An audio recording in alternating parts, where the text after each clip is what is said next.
আজকে আমরা জানব যে বিষয়ে জানতে চলেছি সেটা হচ্ছে একজন আর্মি অফিসার হবার ধাপ কি কি।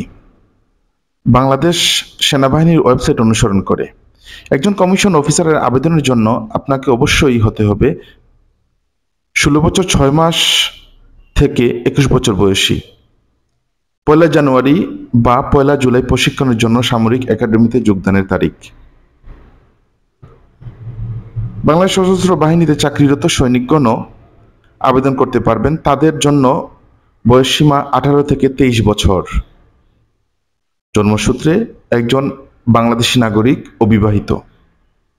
বিএমএ লং কোর্সের জন্য একটি জিপিএ 5 এবং অন্যটি জিপিএ 4.5 সহ এসএসসি এবং এইচএসসিতে উত্তীর্ণ হতে হয়।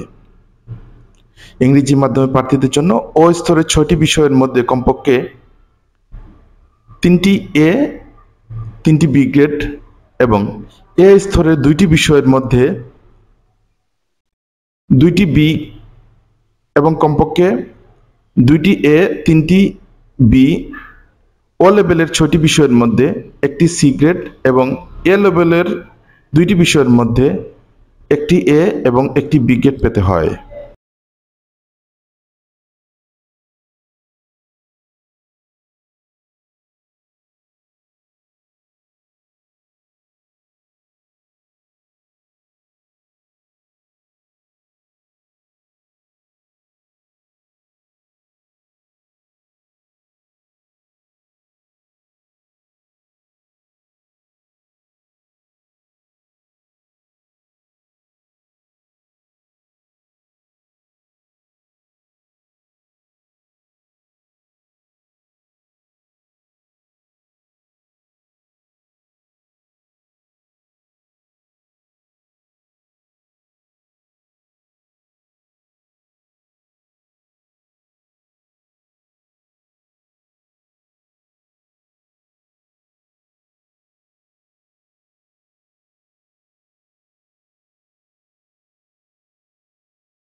এবার জানব পরীক্ষাসমূহ।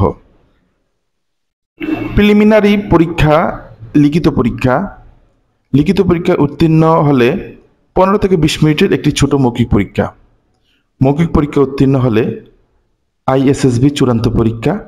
আইএসএসবি চূড়ান্ত পরীক্ষা উত্তীর্ণ হলে চট্টগ্রাম ভাটিয়ারিতে প্রায় 3 বছরের প্রশিক্ষণ, কষ্টসাধ্য ও দুঃসহ প্রশিক্ষণে সফলভাবে শেষ করতে পারলে 3 বছরের মাথায় আপনি কমিশনপ্রাপ্ত হয়ে একজন লেফটেন্যান্ট হবার গৌরব অর্জন করতে পারবেন। আপনার দক্ষতার ক্ষেত্রটি আরও একটু অন্বেষণ করুন এবং দেখুন সেনাবাহিনী কি কি অফার করে। Army medical core. Army medical core AMC বাংলাদেশের সর্ববৃহৎ এবং সবচেয়ে উন্নত স্বাস্থ্যসেবা ব্যবস্থাগুলির মধ্যে একটি। আর্মি মেডিকেল কোরের অফিসাররা জেসি এবং সৈনিক নির্ধারিত শ্রেণীর লোকদের মধ্যে সেবা প্রদান করে থাকেন। এই কোরের কাজই সেবা প্রদান করে সন্তুষ্ট অর্জন করা।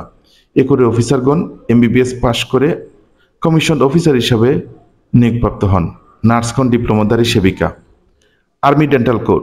আর্মি ডেন্টাল কোর এডিসি বাংলাদেশে আরেকটি উন্নত স্বাস্থ্যসেবা ব্যবস্থার মধ্যে দন্ত চিকিৎসক নামে এরা পরিচিত।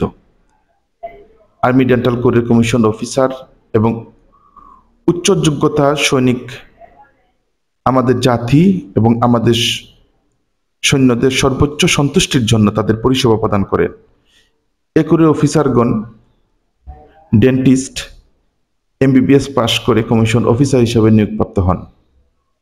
দর্শক, ভিডিওটি শর্ট করার সুবিধার্থে এই পার্টের সমাপ্ত এখানেই। আবারও হাজির হব দ্বিতীয় পার্ট ভিডিও নিয়ে। ভালো থাকবেন, সুস্থ থাকবেন এই প্রত্যাশা আজকের মতো বিদায় নিচ্ছি।